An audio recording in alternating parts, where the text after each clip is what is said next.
Well, thank you. So my name is Zach Hale. I'm a recent graduate, as Ayun said, from the Schulich School of Music at McGill. And I'm also a member of the Kermit, as she said again. She said the first part. So they originally funded this project. And so today I want to talk about two things that are really close to my heart, and that's percussion and electronics. And this is a way that I found to connect these two things together. So when I first moved to Montreal, I met Ian Hatwick, who at the time was a new PhD student in music technology. And we immediately started talking about doing a project. And I also knew Preston Beebe, who I'd studied with in my undergraduate in Tampa, Florida, and he's studying composition here as well. So we got together, and we started this trio. So it's performance, that's me on the left, Preston Beebe, composition in the middle, and Ian Hatwick on the right. So the idea was, for this, is that I wanted to control a synthesizer in a new type of way, not using MIDI controllers or drum pads or triggers or anything, that I wanted to control a synthesizer using the performance techniques that I use already in my contemporary percussion performance practice. And I'm also really fascinated with found objects. When I first started percussion, I thought these were so cool because you can take these inexpensive objects and really elevate them into these really great musical instruments. So how can we combine these two? Found instruments in this technology. So the idea that we started with unsounding objects is this thing called audio feature extraction. So we have an audio input, and then from this we can put it into the computer like Maximus P, and we can get different things about the sound. So simple ones are amplitude, pitch, brightness, and then some of the more complicated ones at the bottom. So since we're in the digital realm, these are all just numbers, right? So we can map these to control parameters, or if you want to think of it as just like the knobs on a synthesizer. So then we have our synthesizer, and then we have an audio output. So the interesting thing about this is that none of the original sound is in the output sound. It's not like live, it's processing, but it's not live processing where you have the in sound that's kind of a different thing in the first. This is totally resynthesized sound, right? And so everything is continuous as well. So this is not triggers, it's not MIDI, it's all continuous in real time. So this is the SpectraSurface here. This is the first instrument we built using this idea. So the goal was, let me be able to use anything I do. I want to scratch, I want to use bows, I want to use marbles, I want to use anything in the physical world that I can use, but on this and make sound out of it, right? So, yeah, and getting back to found objects, of course, then we can find these found objects and put them on here and get their interesting timbres. So basically what it is really quick, so there's 4 surfaces. There's 2 wood, these 2, a plastic one and a metal one. Each one underneath has a piezo or contact microphone. That goes into Maximus P, and we get all that audio feature extraction stuff that I said, and then each one has its own dedicated synthesizer to it. So what I really want to talk about in this talk is the collaborative process that we had this year that we were doing this project. And how did Preston write the piece? How do you write for an instrument that you don't really know how to write for? I mean, I guess that happens in contemporary music a lot, and especially with percussion, is we have a new instrument, how do I write for that? How do I write for you to do that?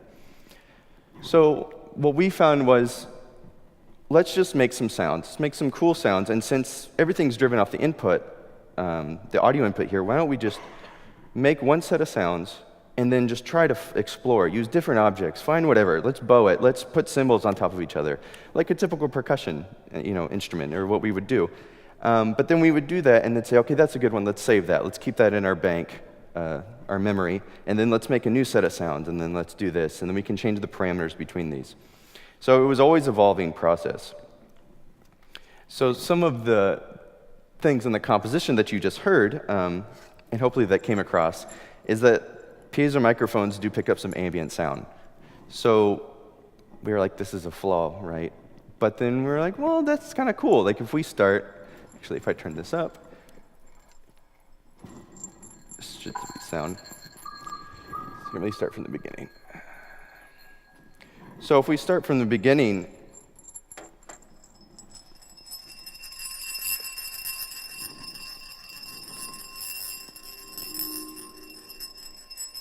you still get this kind of ambient sound, like when you're not even really touching. It's really faint, and I think if you have it maybe a little bit more amplified, you can hear it really well.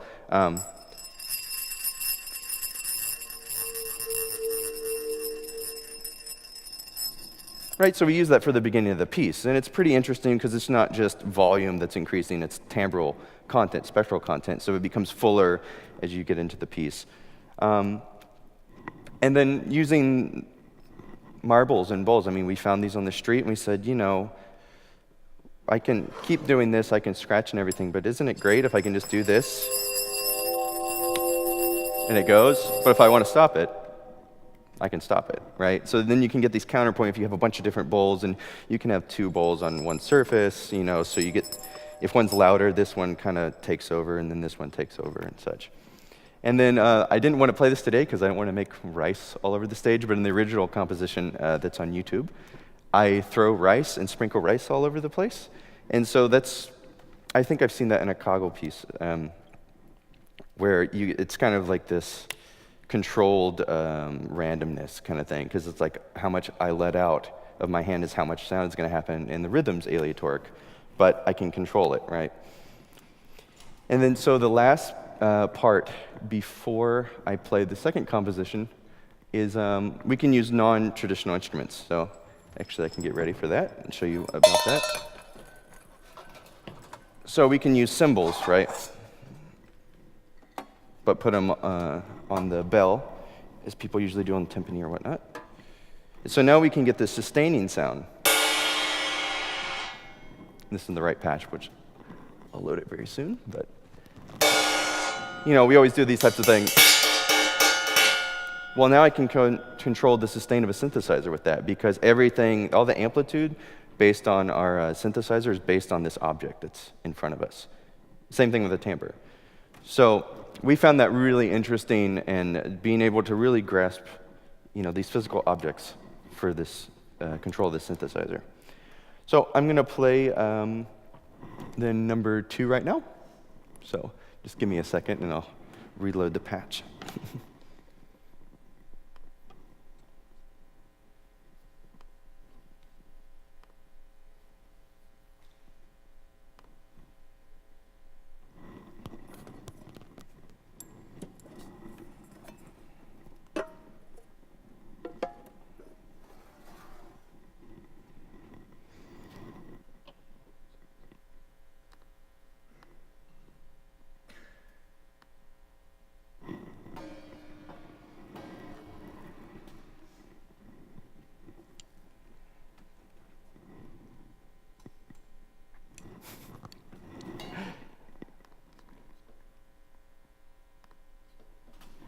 When you work with technology, sometimes things don't work perfectly, but just give me a second.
Thank you.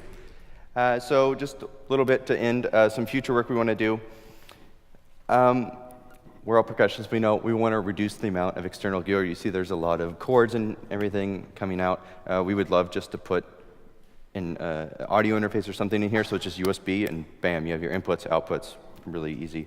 And the way to do this is on one of these things called a BeagleBone, which is like a little microprocessor.